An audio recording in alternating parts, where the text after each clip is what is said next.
വൈകുന്നേരം ഓഫീസിൽ നിന്ന് വന്നു കഴിഞ്ഞിട്ടുള്ള കുറച്ച് കലാപരിപാടികൾ കാണിച്ചു തരാം കേട്ടോ. പിന്നെ കുറച്ച് നേരം ഊഞ്ഞാലാടുവാണ് ഫസ്റ്റ്.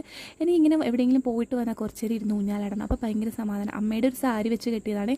കുറേ ആട്ടും കെട്ടിയിട്ടുണ്ട് അമ്മയുടെ നിന്ന്. കാരണം കെട്ടി കെട്ടി കെട്ടി ഇത് 7 8 എങ്ങാണ്ട് സാരി ഇപ്പോൾ കെട്ടുന്നത്. അത് അമ്മ തന്നെ തന്നാൽ അമ്മയും കൂടെ ആടുന്നതുകൊണ്ട് കുഴപ്പമില്ല. പിന്നെ അപ്പോൾ ഞാൻ നോക്കിയപ്പോഴാണ് വാടാമല്ലി ഉണ്ടായിരുന്നത് ഫുള്ള് കരിഞ്ഞു പോയിട്ടോ മഞ്ഞുകൊണ്ട്. അപ്പോൾ പിന്നെ ഞാൻ വിചാരിച്ചത് പറിച്ച് കളഞ്ഞിട്ട് അതിനകത്തൊരു കറ്റാർവാഴ നടാന്ന്. കറ്റാർവാഴയാകുമ്പോൾ നമുക്ക് ഉപകാരമുള്ള സാധനമാണല്ലോ.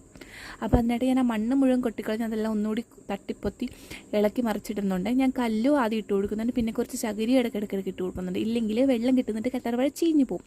മുട്ടത്തോടും അതും ഇതൊക്കെ ഉണ്ടെങ്കിൽ നമുക്ക് ഇടാം. ഇപ്പോൾ ഇല്ലാത്തതുകൊണ്ട് ഞാൻ ഇതൊക്കെ വെച്ച് അഡ്ജസ്റ്റ് ചെയ്യുന്നുണ്ട്. ഓൾറെഡി കറ്റാർവാഴ ഞാൻ നേരത്തെ നട്ട് വെച്ചതാണ്. പക്ഷേ വേലിയേറ്റ് അതുകൊണ്ട് വീടിൻ്റെ സൈഡിൽ തോടുള്ളതുകൊണ്ട് ഫുള്ളും വെള്ളം കയറി ചീഞ്ഞു പോകും. അപ്പോൾ ഓൾറെഡി ഇപ്പോൾ വെള്ളം കയറുന്നുണ്ട് കേട്ടോ നമുക്ക്. അപ്പോൾ നമ്മുടെ വീടിൻ്റെ അടുത്ത് തോട് തന്നെയുണ്ട്. അപ്പോൾ ഞാൻ ആ പറിച്ചൊക്കെ തോട്ടിലേക്കിട്ട്.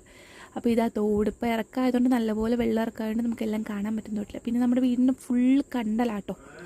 പിന്നെ നേരെ പോയിട്ട് നമ്മുടെ വീട്ടിലോട്ടുള്ള വഴിയൊന്നും അടിച്ചിട്ടാന്ന് വെച്ചാൽ അവിടെ മുഴുവൻ മറ്റേ ഒതളത്തിൻ്റെ ഇല വീണ് ആകെ നാശമായിട്ട് കിടക്കുമായിരുന്നേ. അപ്പോൾ വഴിയിലൊക്കെ വെള്ളം കയറുന്നതുകൊണ്ട് അടിക്കാൻ പറ്റില്ല. അപ്പോൾ ഇപ്പം ഞാൻ വിചാരിച്ച് ഫുള്ളൊന്ന് അടിച്ച് ക്ലീൻ ചെയ്തിടാമെന്ന്.